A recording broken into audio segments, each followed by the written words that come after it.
আসসালামু আলাইকুম। আমি বর্তমানে আছি ইতালির রাজধানী রোমা তেরমিনি, যেটাকে প্রাণকেন্দ্র বলা হয়। সেখানে আজকে আপনাদেরকে নিয়ে যাব পৃথিবীর সবচেয়ে ছোট দেশ, যেটা খ্রিস্ট ধর্মের প্রধান বসবাস করে সেখানে। চলুন ভ্যাটিকান সিটিতে। আমরা অলরেডি চলে এসেছি ভ্যাটিকান শহরের কাছাকাছি চলে এসেছি আমরা। এখন দেখতে পাচ্ছেন যে চিত্রটা দেখতে পাচ্ছেন, এটা হচ্ছে ভ্যাটিকান সিটির পোপের বাসভবন। সেখানেই আমরা যাব, আমাদের টার্গেটেড লোকেশন। তো আমাদের রাস্তা দিয়ে চলে যেতে হবে। অবশেষে আমরা চলে আসলাম খ্রিস্টানদের সারা বিশ্বের যে ধর্মীয় প্রধান রয়েছেন তার বাসভবনে সামনে, এবং সারা বিশ্বের সবচেয়ে ছোট দেশে, সেটি হচ্ছে ভ্যাটিকান সিটি। এবং ভ্যাটিকান সিটি, আমার পিছনে যেটি দেখতে পাচ্ছেন, এটি ভ্যাটিকান সিটি নামে পরিচিত এবং পৃথিবীর সবচেয়ে ছোট দেশ। এবং চমৎকার বিষয় হচ্ছে এই দেশে, এই ভ্যাটিকান সিটিতে জনসংখ্যা হচ্ছে মাত্র 825 জন 2019 সালের জনসংখ্যা জরিপের তথ্য অনুযায়ী, এবং এর আয়তন হচ্ছে মাত্র 121 একর।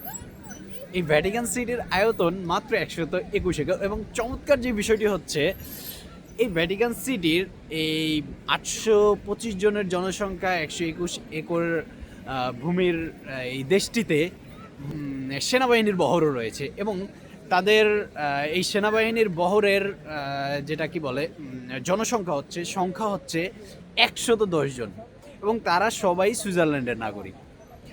এবং আপনারা জেনে আরও অবাক হবেন, সারা বিশ্বের যত ক্যাথলিক চার্চ রয়েছে বা খ্রিস্টানদের প্রধান রয়েছে, বিশ্বের সমস্ত ক্যাথলিক প্রধানদের যিনি পরিচালনা করেন তিনি হচ্ছেন পোপ ফ্রান্সিস। আর তিনি এখানে বসবাস করেন, এবং এটি অবস্থিত হচ্ছে রোম শহরের একটু পাশেই, সাথেই রোম শহরের ভিতরেই বলতে পারেন, এই রোম শহরের ভিতরেই। এবং এটার মোটামুটি কি বলে এটাকে, এবং এই পোপ ফ্রান্সিসকার। এবং আরও একটা চমৎকার বিষয় হচ্ছে কি জানেন, সেটা হচ্ছে এই ভ্যাটিকান সিটির মহাকাশ গবেষণা করার জন্য আলাদা একটা বাসা রয়েছে। সেটা হচ্ছে এই পোপ ফ্রান্সিসকো, যিনি প্রধান খ্রিস্টানদের, তিনি সেখানে গ্রীষ্মকালীন বসবাস বা বাড়ি বলা হয় তাকে, তার এটা গ্রীষ্মকালীন। সেখানে তার এই ভ্যাটিকান সিটির একটি মহাকাশ গবেষণার কেন্দ্র রয়েছে। এবং আপনারা জেনে আরও একটা অবাক হবেন, অবাক করা দৃশ্য, আমেরিকাতে গ্রাহাম পর্বতমালাতে, 100% শিওর, গ্রাহাম পর্বতমালাতে এই ভ্যাটিকান সিটির একটি অংশ রয়েছে। মানে ভ্যাটিকান সিটির আয়তন আমেরিকার গ্রাহাম পর্বতমালাতেও রয়েছে। তো আসলে খুবই চমৎকার, ভালোই লাগে। এটা হচ্ছে ট্যুরিস্টদের, সারা বিশ্বের খ্রিস্টানদের প্রধানের বাসা, কেন মাজিং। এবং আসলে তাদের ভালো দিকও রয়েছে, খারাপ দিক রয়েছে।